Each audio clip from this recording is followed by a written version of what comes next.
Police వ్యవస్థ కంప్లీట్గా ఏఐని ఉపయోగించుకోబోతోంది. ఆర్టిఫిషియల్ ఇంటెలిజెన్స్ ద్వారానే పోలీసింగ్ భవిష్యత్ అంతా ఉండబోతోంది అనేది తాజాగా పోలీసులు తేల్చారు.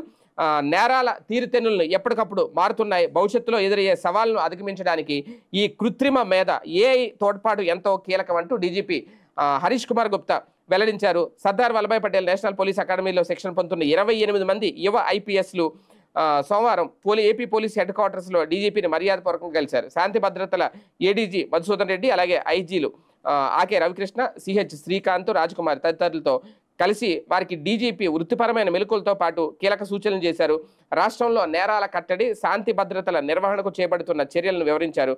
మహిళల రక్షణ సంబంధించి శక్తి అలాగే మహిళల రక్షణకు శక్తి, అలాగే గంజాయిని అరికెట్టేందుకు ఈగల్ బృందాన్ని, అదేవిధంగా సైబర్ నేరాల కట్టడికి ప్రత్యేక విభాగాన్ని ఏర్పాటు చేశామన్నారు.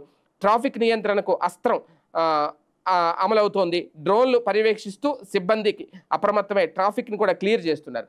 ఏపీ పోలీసింగ్లో ఏఐని ప్రవేశపెడుతున్నామని ఫిర్యాదు నుంచి ఛార్జ్షీట్ వరకు కూడా ఇక అన్నీ అదే చేస్తుంది. ఇటీవల గుంటూరులో ఏఐ హ్యాక్థాన్ నిర్వహించి జాతీయ స్థాయిలో నిపుణుల సలహాలు సూచనలు తీసుకున్నారు.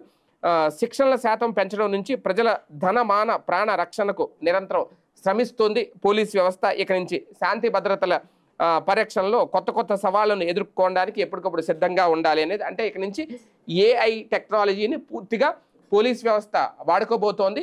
ఛార్జ్షీట్ దాఖలు చేసిన నాటి నుంచి, అంటే ఫిర్యాదు ఎప్పుడైతే ఇస్తారో అక్కడి నుంచి మొత్తం ఛార్జ్షీట్ దాఖలు చేసే వరకు కంప్లీట్గా ఏఐ టెక్నాలజీ, అంటే ఇంకా మొత్తం చాలా ఇక నుంచి వేగంగా ఉండబోతున్నాయి చర్యలు ఏ విషయంలోనైనా అనేది. కంప్లీట్గా ఆర్టిఫిషియల్ ఇంటెలిజెన్స్ ఇక అంతా చేయబోతోంది. ఆ టెక్నాలజీని పూర్తిగా వాడుకోబోతుంది.